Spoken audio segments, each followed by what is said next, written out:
அங்கு வாழ்ந்த மனிதர்கள் தான் முதல்ல கடவுளின் தூதர் அப்படின்ற கான்செப்டை கொண்டு வராங்க. கடவுள்னு ஒருத்தர் இருக்கார். அந்த கடவுளால் படைக்கப்பட்டது 2 வகையான சக்திகள். ஒன்று நல்ல சக்தி, இன்னொன்று கெட்ட சக்தி. இந்த நல்ல சக்தி வழியாக போகலாமா, கெட்ட சக்தி வழியாக போகலாமான்னு மக்களை வழி நடத்துவதற்கு ஒரு இறை தூதர் இப்படின்ற ஒரு கான்செப்டை முதல்ல கொண்டாடுறாங்க. இப்படி போகக்கூடிய காலத்தில் 620க்கு அப்புறம் இஸ்லாமிய எழுச்சி வருது. இஸ்லாமிய எழுச்சி வரும்போது ஈரான் வந்து இப்போ இருக்கக்கூடிய பாரசீகம், அப்போ பாரசீகம் தான் அதுக்கு பேர், பாரசீகமும் இஸ்லாமிய நாடாக மாறுகிறது. மாறும்போது 600க்கு அப்புறம் 700களிலிருந்து அந்த 700களிலிருந்து பார்த்திங்கன்னா மிகப்பெரிய அறிவியல் கண்டுபிடிப்புகள்லாம் கண்டுபிடிக்கப்படுகிறது. அதுக்கு அடுத்த ஒரு 200 வருஷம் 50கள்லாம் கோல்டு வார் ரஷ்யாவுக்கும் அமெரிக்காவுக்கும். அப்போ அமெரிக்கா என்ன பண்ணுது, இவருக்கு உதவிகள்லாம் பண்ணி அந்த ஆட்சியை தூக்கி கலைச்சிட்டு இவரை வந்து ஃபுல் டைம் மன்னராக மறுபடியும் 53ல் உட்கார வைக்கிறாங்க. இவர் மன்னர் ஆனோடனே இப்போ வந்து அப்சல்யூட் மொனார்கி ஆகிடுது. முன்னாடி கான்ஸ்டியூஷனல் மொனார்கி இருந்ததில் இப்போ அப்சல்யூட் மொனார்கி ஆகிட்டார். அப்சல்யூட் மொனார்கினோடனே இவருக்கு தான் ஃபுல் பவர். முகமது ரிசா என்ன சொன்னாலும் அதுதான் நடக்கும். ஈரானில் இருந்த ஒரு சினிமா தியேட்டர், சினி ரெக்ஸ்ன்னு பேர். அந்த தியேட்டர் வந்து திடீர்னு தீப்பிடிச்சி எரிஞ்சு ஒரு 400க்கும் மேற்பட்டவர்கள் செத்து போகிறாங்க. செத்த உடனே இதையும் வந்து அரசாங்கத்துலேருந்து என்ன சொல்கிறாங்கன்னா இஸ்லாமிய தீவிரவாதிகள் கொளுத்தி விட்டாங்க அப்படின்றாங்க.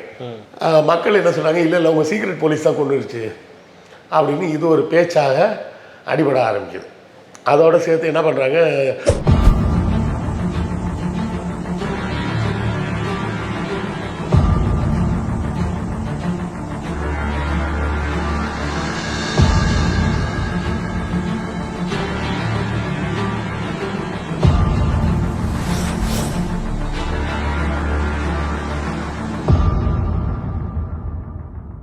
மெட்ரோலுக்ஸ் நெஞ்சங்களுக்கு வணக்கம். நான் உங்கள் கார்த்திக். இன்றைய வரலாற்று பக்கம் நிகழ்ச்சியில் நம்முடைய இணைந்திருப்பவர் எழுத்தாளர் மற்றும் வரலாற்று பகுப்பாய்வாளர் திரு கிருஷ்ணவேல் டிஎஸ் அவர்கள். வணக்கம் சார். வணக்கம் சார். தொடர்ந்து நம்ம நிறைய இதை பேசியிருக்கோம், விஷயங்கள் நிறைய ஊர்களை பற்றி கூட பேசியிருக்கோம். அந்த வரிசையில் ஈரான் பற்றி நம்ம இஸ்ரேல் அப்டேட்ஸில் நிறைய பேசியிருக்கோம். ஈரான் எப்படிப்பட்ட நாடு அப்படின்றது. சமீபமாக இஸ்ரேல் மீது ஒரு தாக்குதல் கூட நடத்தினாங்க. இப்போது வந்து அவங்க வந்து ஒரு அணு ஆயுத சோதனை செஞ்சாங்க அப்படின்ற ஒரு செய்தி கூட நம்ம வந்து கேள்விப்பட்டோம். அது உண்மையாக பொய்யான்றது தெரியல, ஏன்னா அவங்களும் இது அஃபிஷியலாக எதுவும் சொல்லலை, ஆனால் மறுக்கவும் இல்லை. அப்படின்னும் போது ஈரான் எதற்கெல்லாம் வந்து ஃபேமஸ், இந்த ஈரான் எப்படி உருவானது, அவங்கள்ட்ட இருக்கக்கூடிய வளம் என்னவா இருக்குது, பலம் என்னவா இருக்குது, பலவீனம் என்னவா இருக்குது, அவங்களுடைய வரலாறு என்னவா இருக்குது சார்? ஈரான் அப்படின்னு இப்போது அறியப்படக்கூடிய இந்த பகுதி வந்து கொஞ்ச காலத்துக்கு முன்பு பெர்ஷியா பாரசீகம் அப்படின்னு தான் அறியப்பட்டது. பாரசீகம், தமிழில் பாரசீகம், ஆங்கிலத்தில் பெர்ஷியான்னு சொல்லலாம். இந்த பகுதி வந்து பார்த்திங்கன்னா தமிழ்நாடை போலவே ஒரு சிறப்பு பெற்ற ஒரு பகுதி. எப்படி சொல்லலாம் அப்படின்னு பார்த்திங்கன்னா, மனிதன் தோன்றியதாக கருதப்படக்கூடிய காலத்திலிருந்து இங்கே மக்கள் வாழ்ந்திருக்காங்க இந்த 2 பகுதியிலையும். அதாவது ஆஃப்ரிக்கன் மைக்ரேஷன் தியரின்னு ஒன்று சொல்லுவாங்க. அது ஒன்று இருந்தாலும் மனிதன் ஒரு நாகரிக சமுதாயமாக இணைந்து வாழத் தொடங்கிய காலமாக பார்க்கப்படுவது வந்து பிளஸ்டோசீன் முடிஞ்சு ஹோலோசீன் அப்படின்னு ஜியாகிரஃபியில் சொல்லுவாங்க. இப்போ நாம் வாழ்ந்துட்டு இருக்கக்கூடிய காலகட்டத்தை வந்து ஜியாகிரஃபிக்கலாக ஹோலோசீன் அப்படின்னு சொல்லுவாங்க. இது அதாவது யுகம் அப்படின்னு நீங்கள் வச்சுக்கலாம் தமிழில் புரிஞ்சுக்கிறதுக்குன்னா. இதுக்கு முந்தின யுகம் வந்து பிளஸ்டோசீன் அப்படிம்பாங்க. பிளஸ்டோசீன் வந்து பனியாக பல இடங்கள் மூடி இருந்த காலம். அந்த பனியெல்லாம் உருகி இப்போ இருக்கக்கூடிய ஸ்ட்ரக்சருக்கு பூமி உருவான காலம். இந்த காலம் வந்து இன்னையிலேருந்து ஒரு 11,500 ஆண்டுகளுக்கு முற்பட்ட காலம். அந்த காலத்திலேருந்தே மனிதர்கள் தமிழ்நாட்டிலையும் வாழ்ந்ததுக்கான ஆதாரங்கள் கிடச்சிருக்கு. ஒன்றில் பல்லாவரத்துலேயே கற்கால ஆயுதங்கள்லாம் கிடச்சிருக்கு. அதே போலவே ஈரான் பகுதியிலும் மனிதர்கள் வாழ்ந்ததற்கான ஆதாரங்கள் கிடச்சிருக்கு. ஈரானுக்கும் தமிழ்நாட்டுக்கும் ஒரே ஒரு வித்தியாசம் என்னென்னா, தமிழ்நாட்டில் நாம் வந்து இலக்கியத்தில் மட்டும் நம்ம இதை வந்து கவனத்தை செலுத்தினார்கள். அதனால் நம்மிடம் இருக்கக்கூடிய இலக்கியம் போல பழமையான இலக்கியங்கள் வேறு எந்த மொழியிலையும் நம்ம பார்க்க முடியாது. அதே நேரத்தில் ஈரானில் பார்த்திங்கன்னா இலக்கியத்தை தாண்டி இலக்கியத்தில் ரொம்ப பெருசாக அவங்க ஈடுபாடு காட்டியதாக தெரியவில்லை. அதை தாண்டி வரலாறுகளை பதிவு செய்வது அப்படிங்கிற வேலையை வந்து இன்றைக்கி சுமார் 6000 ஆண்டுகளுக்கு முற்பட்ட வரலாற்று குறிப்புகள்லாம் அங்கே இருக்குது. அதாவது கிமு 3900 களிமண் தகடுகளில் குறிப்புகள் நிறைய கிடைக்கிது அந்த பகுதிகளில். அதே போலவே பார்த்திங்கன்னா பல மதங்களின் தாயகம் அப்படின்னு சொல்லலாம். அங்கே கும்பிடாத சாமியே கிடையாது ஈரானில். ஆமாம், சரியா? அப்படி பல்வேறு கடவுள்களை கும்பிட்டுக்கிட்டே வராங்க. அதில் ஆரம்பத்தில் சில மன்னர்களை பற்றிலாம் குறிப்பு வரும். அது எல்லாமே வந்து புராண குறிப்பு போல் இருக்குது அப்படின்னு தான் சொல்லுவாங்க. ஸோ அதுக்குள்ளெல்லாம் நம்ம இன்டெப்த்தாக போகணும்னு அவசியம் இல்லை. இந்த பகுதி வந்து இப்போ தான் ஈராக்கு தனியாக இருக்குது. அப்போ எல்லாமே சேர்ந்தே தான் பாரசீகமாக இருந்தது. அப்படி பாரசீகமாகவே அவர்கள் வந்து கொண்டு இருக்கிறார்கள். பிற்காலத்தில் பார்த்திங்கன்னா நம்ம இப்போ இருக்கக்கூடிய உஸ்பெகிஸ்தான், தஜிகிஸ்தான், ஆப்கானிஸ்தான் இந்த எல்லைகளை எல்லாம் இணைக்கக்கூடிய ஒரு பகுதியை வந்து ஆக்சஸ் நதி நாகரிகம்னு சொல்லுவாங்க. அங்கு வாழ்ந்த மனிதர்கள் தான் முதல்ல கடவுளின் தூதர் அப்படின்ற கான்செப்டை கொண்டு வராங்க. கடவுள்னு ஒருத்தர் இருக்கார். அந்த கடவுளால் படைக்கப்பட்டது 2 வகையான சக்திகள். ஒன்று நல்ல சக்தி, இன்னொன்று கெட்ட சக்தி. இந்த நல்ல சக்தி வழியாக போகலாமா, கெட்ட சக்தி வழியாக போகலாமான்னு மக்களை வழி நடத்துவதற்கு ஒரு இறை தூதர் இப்படின்ற ஒரு கான்செப்டை முதல்ல கொண்டாடுறாங்க. இந்த கான்செப்டை அப்படியே பார்த்தீங்கன்னா அப்புறம் யூத மதத்துக்குள்ளே வருது, சரியா? அப்புறம் யூத மதத்துலேருந்து கிறிஸ்தவ மதத்துக்கு வருது. அதே போலவே அங்கேருந்து இஸ்லாத்துலேயும் வருது. பார்த்திங்கன்னா கடவுள் ஒருத்தர், அவர் தான் நல்ல சக்தியாக இருப்பார். சைத்தான், சாத்தான் அப்படின்னு சொல்லி ஒரு கெட்ட சக்தி இருக்குது அப்படின்ற கதை எல்லாமே இந்த உஸ்பெகிஸ்தான் பகுதியிலிருந்து தான் வருது. அங்கே வந்து இந்த நல்ல சக்தியை வழிபட்டவர்கள் ஸ்பென்டா மைனு அப்படின்னு சொல்லுவாங்க அந்த நல்ல சக்தியை. கெட்ட சக்தியை ஆங்க்ரா மைனு அப்படின்னு சொல்லுவாங்க. இந்த நல்ல சக்தியின் அடையாளமாக வந்தவர் தான் ஜாரதுஷ்டர் அப்படின்னு சொல்லுவாங்க. அதை ஜொராஸ்ட்ரியன் ரிலீஜன் அப்படின்னு இப்போ நம்ம குறிப்பிடுறோம். அந்த இப்போ நம்ம அதை ஜொராஸ்ட்ரிய மதம்னு குறிப்பிடுறோம். அன்னைக்கு வந்து அவங்க தங்களை வந்து அசுரர்கள் அப்படின்னு சொல்லிட்டாங்க. இந்த கெட்ட சக்தி பார்த்தீங்களா, இந்த ஆங்க்ரா மைனுக்கு முக்கியமான துணையாக இருக்கக்கூடியவன் இந்திரன். அவனை பின்பற்றுபவர்கள்லாம் தேவர்கள்னு சொல்லிக்கிட்டாங்க. ஆனால் உண்மையில் பார்த்திங்கன்னா இந்த தேவர்கள்லாம் வந்து பொறிக்கு பையனாக சுற்றிட்டு இருந்தவங்க. அசுரர்கள் தான் நாகரிகமான மனிதர்கள். 1800களில் உலகம் முழுவதும் எல்லா நாகரிகங்களும் டக்குன்னு திடீர்னு ஒரு முடிவுக்கு வந்துருச்சு. ஏன் வந்துச்சு, எப்படி முடிவாச்சு அப்படின்லாம் யாருக்கும் தெரியாது. 1800 தொடங்கி 1500 வரை உள்ள காலகட்டங்களில் அந்த 300 வருஷத்தில் எல்லா நாகரிகமும் டக்குன்னு ஒரு எண்டுக்கு வந்துடுது. சுமேரிய நாகரிகம் முடிஞ்சு போகுது, எகிப்திய நாகரிகம் முடிஞ்சு போகுது, சிந்து சமவெளி நாகரிகம் முடிஞ்சிருது. அதே போலவே ஆக்சஸ் நதி நாகரிகமும் முடிஞ்சிருது. அப்படி முடிவுக்கு வரும்போது இந்த அசுரர்கள் வந்து அந்த பகுதியிலேருந்து ஈரான் இப்போ சொல்லக்கூடிய இந்த பகுதிக்கு குடிபெயர்றாங்க.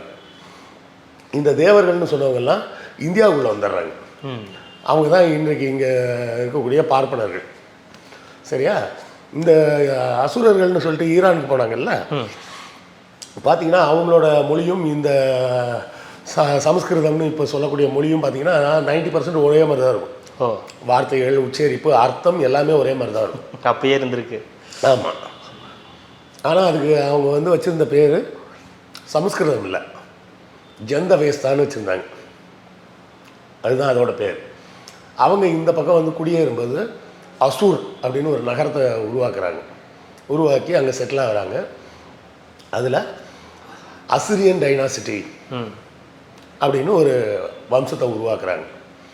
அந்த நேரத்தில் தான் சுமேரிய நாகரிகத்துக்கு அப்புறம் இந்த ஈரான் பகுதி வந்து மிகப்பெரிய அளவில் பெயர் பெறுது. அப்படி பெயர் வாங்கி டெவலப் ஆகும்போது முதல் முறையாக அந்த அரேபியன் பெனின்சுலா ஃபுல்லாமே எல்லா பகுதிகளிலும் சாலைகள் அமைக்கிறாங்க. எதுக்காகனா படையெடுக்கிறதுக்கு.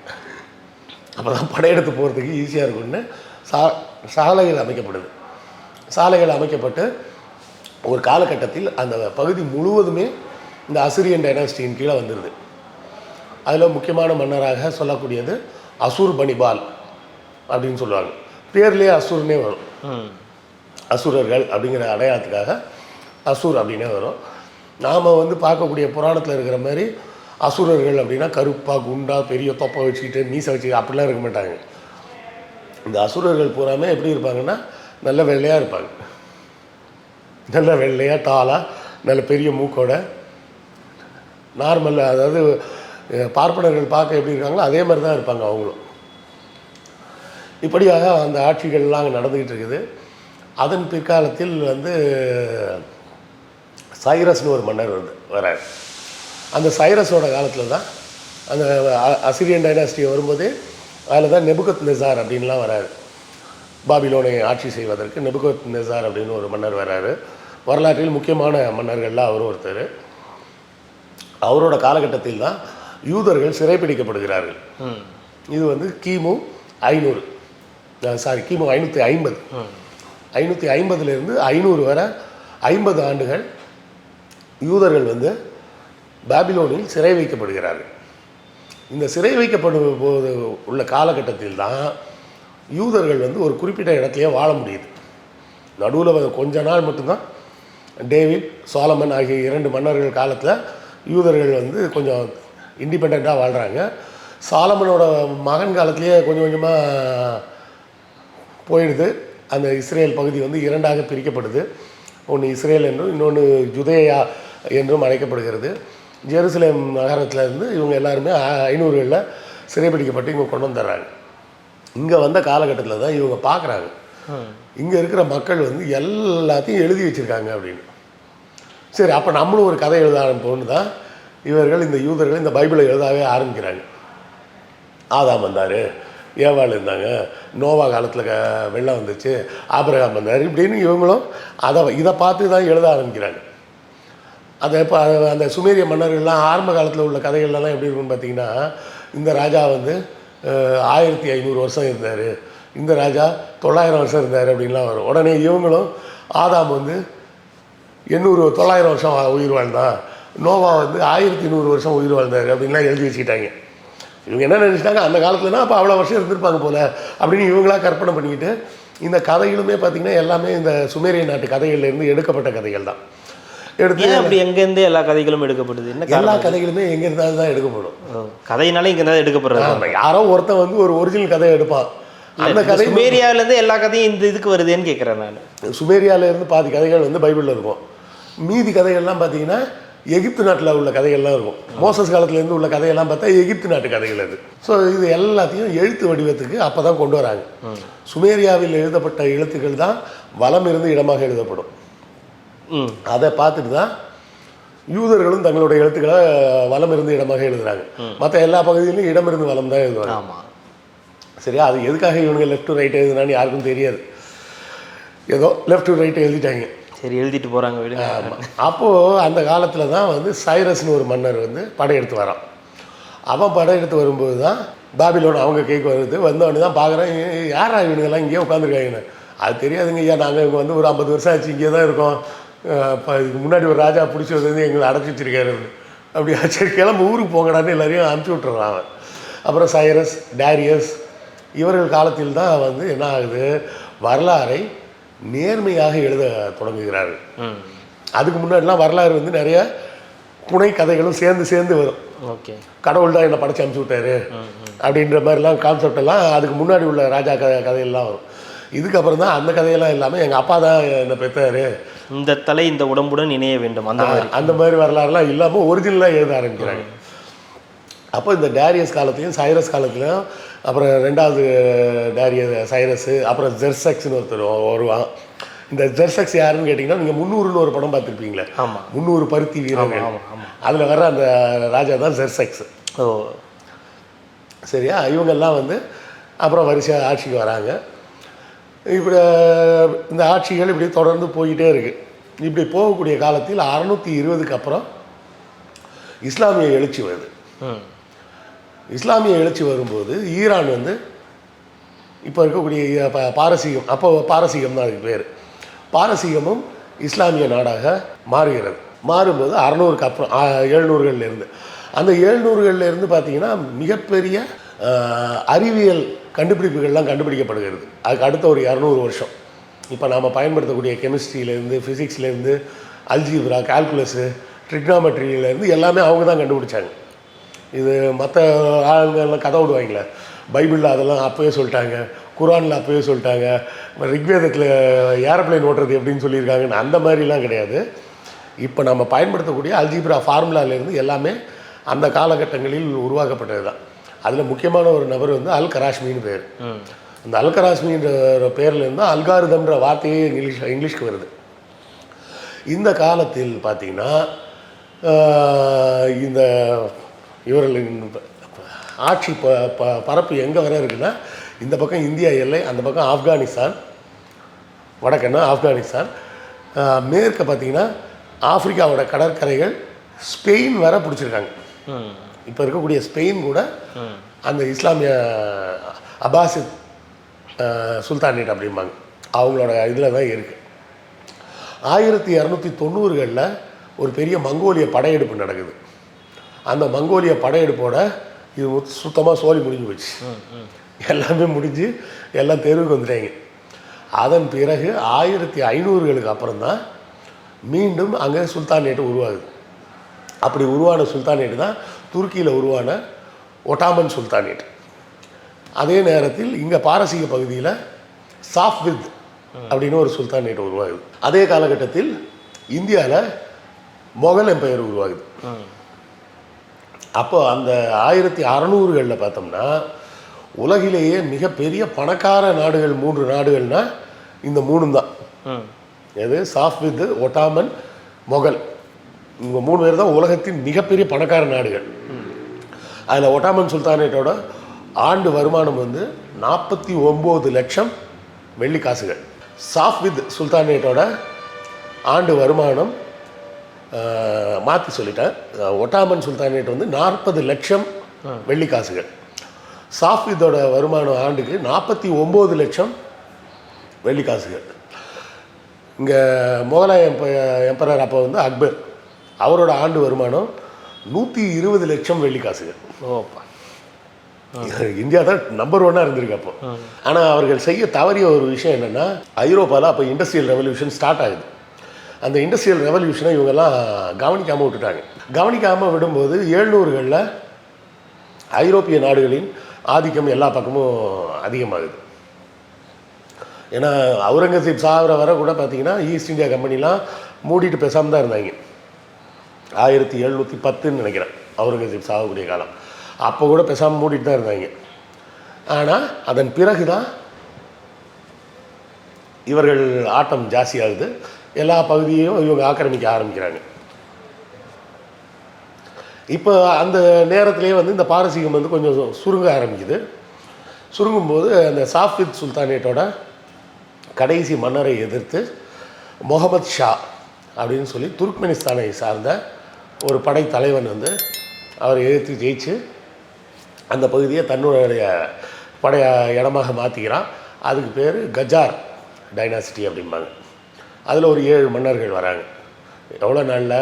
1789 தொடங்கி 1925க்குள்ளே 7 மன்னர்கள். அப்போ அந்த பகுதியோட கடைசி மன்னராக இருந்தவர் அகமது ஷா. சரியா? அவர் வந்து 1925 அஃபீஷியலாக டெபாசிஷன் பண்ணப்படுகிறார். அதற்கு முன்னாடியே 1910களிலே என்ன ஆகுதுன்னா, ரஷ்யன் எம்பையரும் ஒட்டாமன் சுல்தானேட்டும் இந்த பகுதியை ஆக்கிரமிக்க முயற்சி பண்ணுறாங்க. சரியா? அப்போ வந்து அந்த பகுதி மக்கள் வந்து அதில் சில பகுதிகளும் அவங்க கைவிட்டு போயிடுது. அப்போது இந்த மன்னர் வந்து கடைசி மன்னராக இருந்தவர் அகமது ஷான்னு பேர். அவர் வந்து கொஞ்சம் ஒரு மாதிரி வேலைக்கு ஆகாத ராஜா. பாதி நாள் யூரோப்பில் தான் இருப்பார். உடம்பு சரியில்லை, நான் ட்ரீட்மெண்ட்டுக்கு போகிறேன்னு அங்கே போய் ஜாலியாக குஜால் பண்ணிட்டு அங்கேயே சுற்றிட்டு இருக்கிறது. ஒரு மாதிரி ரொம்ப தீவிர இஸ்லாமிய சிந்தனை கொண்ட மன்னராக இருக்கிறார். அவர்கிட்ட ஒரு தளபதி இருக்கார், இராணுவ அமைச்சர் ரிசான்னு பேர். அவர் பேர்.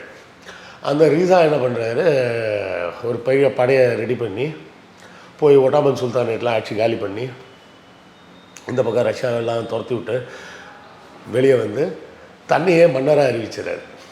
அதுதான் 1925. இந்த 1925 இவர் தன்னை மன்னராக அறிவிக்கும் போது இவர் என்ன பண்ணுறாரு, பல சட்டத்திட்டங்களெல்லாம் மாற்றுறாரு. எப்படி மாற்றுறாருன்னா, ஈரான் வந்து இப்படி கட்டுப்பட்டித்தனமாக இருக்கக்கூடாது அப்படின்னு சொல்லி முதல் சட்டமே என்ன போடுறாருன்னா, யாரும் பெண்கள் ஹிஜாபு போடக்கூடாது அப்படின்னு சொல்லி சட்டம் போடுறாரு. போடணும்னா வீட்டுக்குள்ளே போட்டுக்கோ, வெளியெல்லாம் போட்டு வரக்கூடாது அப்படின்னு சட்டத்தையே மாற்றுறாரு. வெஸ்டர்னைஸ்டு கல்ச்சராக மாற்றணும். நாம் இப்படியே உட்காந்துருந்தோம்னா விளங்காமல் போயிடுவோம்.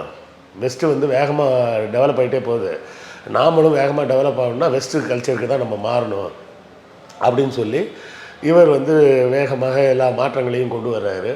இப்படி கொண்டு வரக்கூடிய நேரத்தில் இவர் வந்து ஜெர்மன் ஹிட்லர் கூட ரொம்ப க்ளோஸ் ஆகிடுறாரு. ஜெர்மன் கூட ஹிட்லர் கூடயும் ரொம்ப க்ளோஸாக இருக்கிறாரு. அங்கே இருந்தும் இவர்களுக்கு பெரிய அளவில் ஆதரவெல்லாம் கிடைக்குது. இதை பார்க்கும்போது இங்கிலாந்துக்கு பீதியாகுது. இவனை அப்படியே விட்டு வச்சா சரியாக வராது அப்படி இப்படின்னு அவன் யோசிக்க ஆரம்பிக்கிறான். அப்போ கொஞ்ச நாள் கழித்து என்ன பண்ணுறாங்க, ஒரு மிலிட்ரி கூப் மாதிரி ஒன்று ரெடி பண்ணி இவர் ரிசாவை காலி பண்ணி மொரீஷியஸுக்கு நாடு கடத்திடுறாங்க. அப்புறம் வேறு ராஜா யார் இருக்காரு, இப்போ யாரையாவது ராஜாவாக நியமிக்கணுமே, இல்லைன்னா ஆக்கிரமித்த மாதிரி ஆகிடும். அப்போ யாரை நியமிக்கிறது அப்படின்னு பார்த்தா, பழைய அகமது ஷாக்கு வாரிசு எங்கே இருக்காங்கன்னே தெரியல. சரின்ட்டு இவர் பையனையே, முகமது ரிசான்னு பேர் அவர் பையன், அவரையே வந்து அடுத்த மன்னராக முடிச்சு விட்டுறாங்க. எப்போ இது நடக்கிறது வந்து 1949 நடக்குது. அதுக்குள்ளே இரண்டாம் உலக யுத்தம்லாம் முடிஞ்சு ஹிட்லர்லாம் காலி. இப்போது பிரிட்டன் படைகளும் ரஷ்ய படைகளும் ஈரான்லேயே பர்மனெண்ட்டாக இருக்கிறாங்க. இல்லை சாரி, நான் சொன்னது தப்பு. 40கள்லேயே இவரை தூக்கி உட்கார வச்சிட்றாங்க இரண்டாம் உலக யுத்தம் முடியறதுக்கு முன்னாடியே.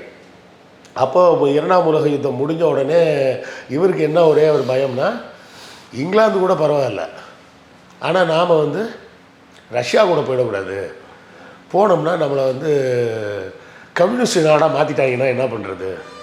ஏன்னா மன்னராக இருக்கார் இவர். கம்யூனிஸ்ட் நாடாக ஆயிடுச்சுன்னா மன்னர் இதுக்கு வர முடியாது. அப்போது அந்த காலகட்டத்தில் 52 ஒரு எலெக்ஷன் நடக்குது. அப்போ வந்து என்ன ஆகிடுதுன்னா, இது வந்து ஒரு மொனார்க்கியாக இருந்தாலும் கான்ஸ்டியூஷனல் மொனார்க்கி. கான்ஸ்டியூஷனும் இருக்கும், எலெக்ஷன் நடக்கும், எம்எல்ஏ பிரைம் மினிஸ்டர் எல்லாருமே வருவாங்க. ஆனாலும் மன்னரும் இருப்பார். ஆனால் மன்னருக்கு முழு பவர்லாம் கிடையாது. அப்போ அந்த தடவை பிரைம் மினிஸ்டராக வந்தவர் என்ன பண்ணுறாரு, ஒரு மிலிட்ரி கூப்பில் இந்த ராஜாவை தூக்கிடுறாரு. இவர் எஸ்கேப் ஆகி ஓடிடுறாரு. அவர் வந்து ஒரு மாதிரி கம்யூனிஸ்ட் சித்தாந்தங்களை விரும்பக்கூடியவர். நாம் இப்போ பார்க்குற ஈரான் இப்போ தான் இப்படி இருக்குது. ஒரு காலத்தில் அது வேறு மாதிரி இருந்த ஈரான் அது.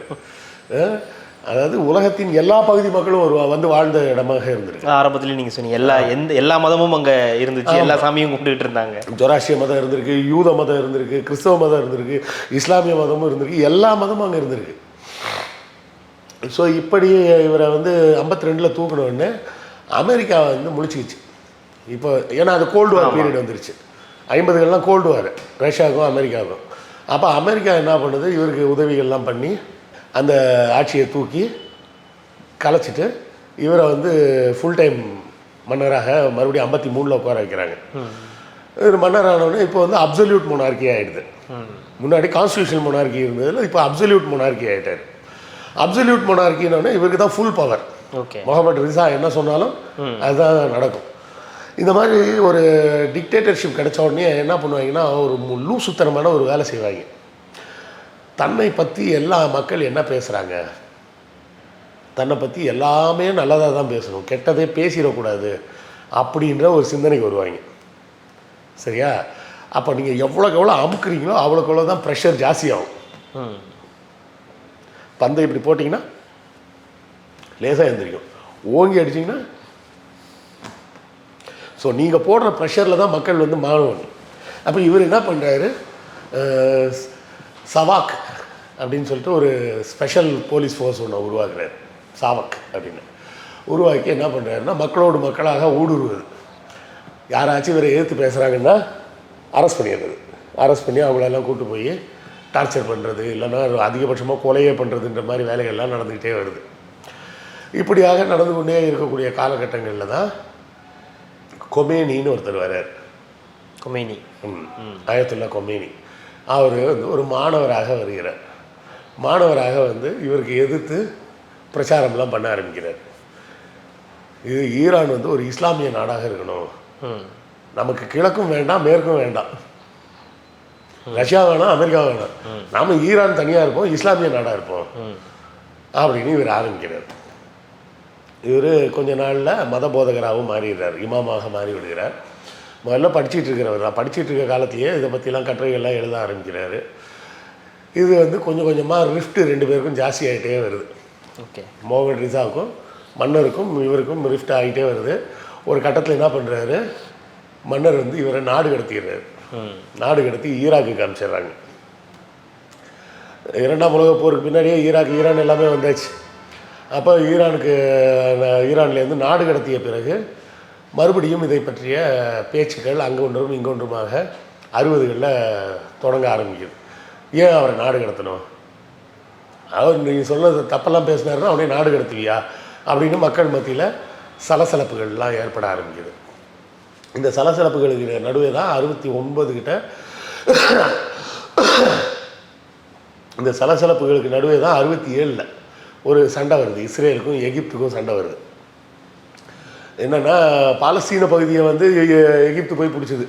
ஓ, அவ்வளோதான், வேற ஒன்றும் பெரிய நல்ல காரியத்துக்கு சண்டை நடந்ததுலாம் சொல்ல முடியாது. இதில் இன்னொரு வேடிக்கை என்னன்னு கேட்டிங்கன்னா, இவங்க அப்பா இருக்கார்ல, முகமது ரிசாவோட அப்பா ரிசா, அவர் வந்து இஸ்ரேலுக்கு சப்போர்ட். ஓ, இஸ்ரேல்னு ஒரு நாடு உருவாகும் போது இஸ்ரேலுக்கு தான் அவர் சப்போர்ட்.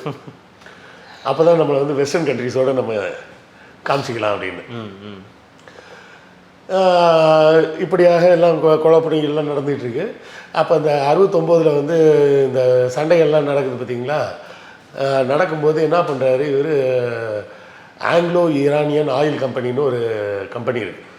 அந்த கம்பெனி வந்து இங்கிலாந்துக்கு சொந்தமான கம்பெனி. இங்கே ஈரானுக்கும் அதில் பார்ட்னர்ஷிப் உண்டு. அந்த கம்பெனியை வந்து இவர் நேஷ்னலைஸ் பண்ணிடுறாரு, தேசியமயமாக்கி அதை வந்து அரசாங்கத்துக்கு தான் சொந்தம் அந்த கம்பெனி அப்படின்னு சொல்லி ஆகிறார். அப்போ இது என்ன ஆகுதுன்னா, இவங்களுக்கு வந்து பெரிய அளவில் இங்கிலாந்துக்கு பணத்தட்டுப்பாடு ஏற்படுது, இதன் லாஸ் ஆகுது. இதெல்லாம் நடந்துக்கிட்டு இருக்கக்கூடிய காலகட்டங்களில் தான் கொமேனியோட பேர் வந்து கொஞ்சம் கொஞ்சமாக வெளியே பரவ ஆரம்பிக்குது.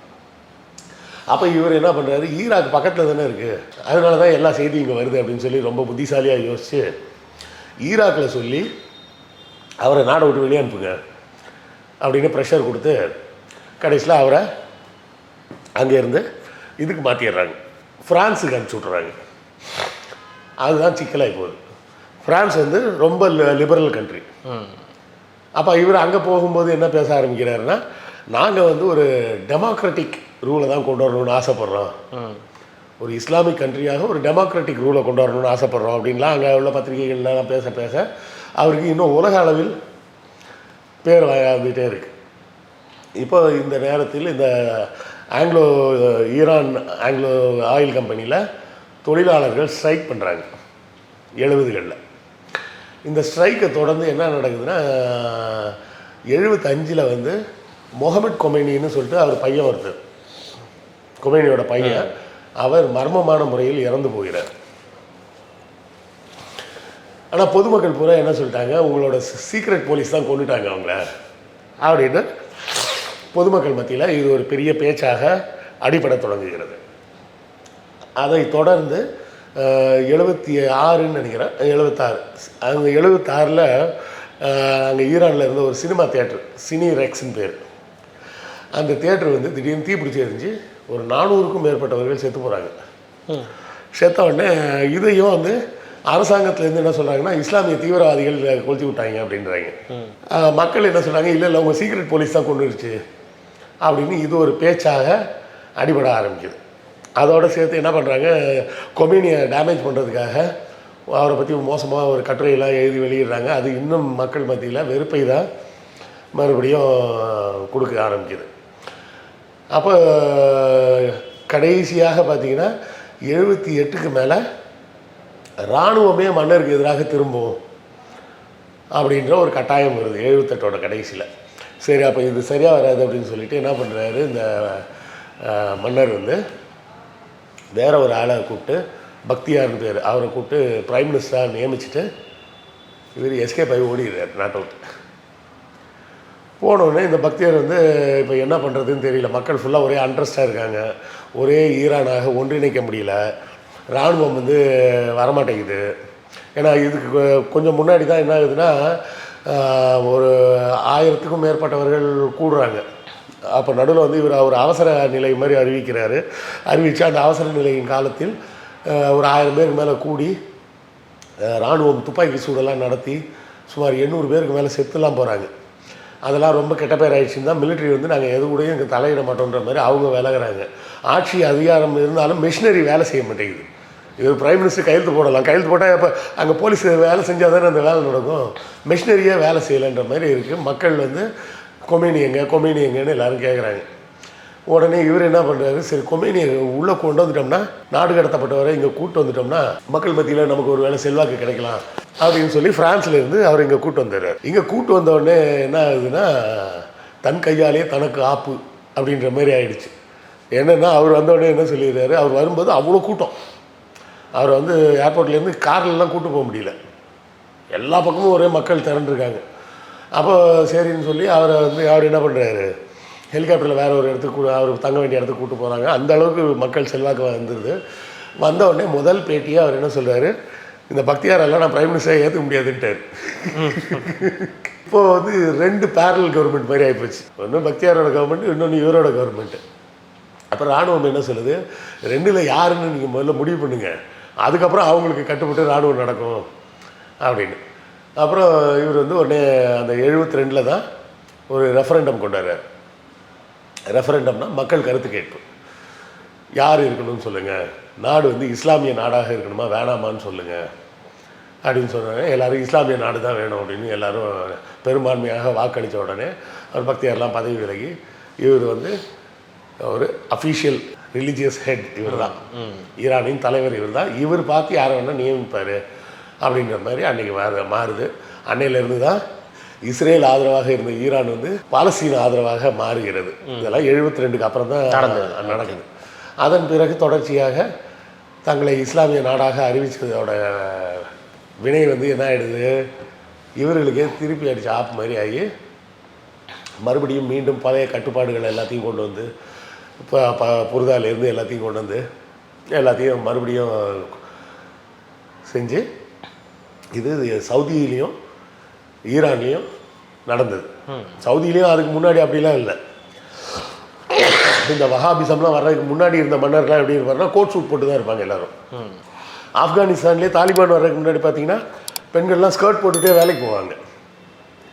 அப்படி இருந்ததெல்லாம் எல்லாமே, அதாவது நீங்கள் இதுலேருந்து தப்பிச்சு அதில் போகிறேன்னு வேறு இதில் போய் குதிச்சிடக்கூடாது. அதுக்காக டிக்டேட்டர்ஷிப் சரின்னு நம்ம சொல்ல வரல. டிக்டேட்டர்ஷிப் தப்புன்னு சொல்லிட்டு ரிலீஜியஸ் கவர்மெண்ட்டாக போனால் அதுவும் இன்னொரு எக்ஸ்ட்ரீமுக்கு தான் நம்மளை கொண்டு போய் சேர்க்கும். தொடர்ந்து எல்லாம் ஊழல்னு கதை விட்டுக்கிட்டே இருந்தாங்க. உடனே அப்போ நாங்கள் காங்கிரஸ் வேணாம் மோடிகிட்ட போகிறோன்னு மோடிகிட்ட போய் இப்போ நம்ம சீரழிஞ்சிட்டு இருக்கோம்ல, அதே தான் இங்கேயாவது நமக்கு எலெக்ஷன் ஒன்று இருக்குது, அங்கே எலெக்ஷனும் கிடையாது. ஏன்னா ரிப்பப்ளிக்னால் நீங்கள் வந்து என்ன அர்த்தம்னா அது டெமோக்ரஸி கிடையாது, மக்கள் ஓட்டு போட முடியாது. ஆமாம், ரிப்பப்ளிக்னால் அப்போ மத தலைவர் தான் வந்து நியமிப்பார். ரஷ்யாவும் ஒரு ரிப்பப்ளிக், சைனாவும் ஒரு ரிப்பப்ளிக். ஆமாம், அதெல்லாம் மக்கள் ஓட்டு போட்டு தேர்ந்தெடுப்பதில்லை. ஏன்னா அந்த ரிப்பப்ளிக்காக இருந்தால் போதும்னு அவங்க ஓட்டு போட்டாங்கல்ல, அதுதான் கடைசி வாக்கு. அதுக்கு மேலே வாக்கு செலுத்தலாம் முடியாது. கான்ஸ்டியூஷன் ஆட்சி தான் எந்த நாடாக இருந்தாலும் சரியான ஆட்சியாக இருக்க முடியும் அப்படிங்கிறதுக்கு ஈரானும் ஒரு உதாரணமாக நம்ம எடுத்துக்கலாம். கண்டிப்பாக சார், மிக்க நன்றி. ஈரான் பற்றி அந்த முழு வரலாறையும் ரெட்ரோலுக்ஸ் நேயர்களுக்காக தெரிவித்தமைக்கு ரெட்ரோலுக்ஸின் சார்பாக மிக்க நன்றி.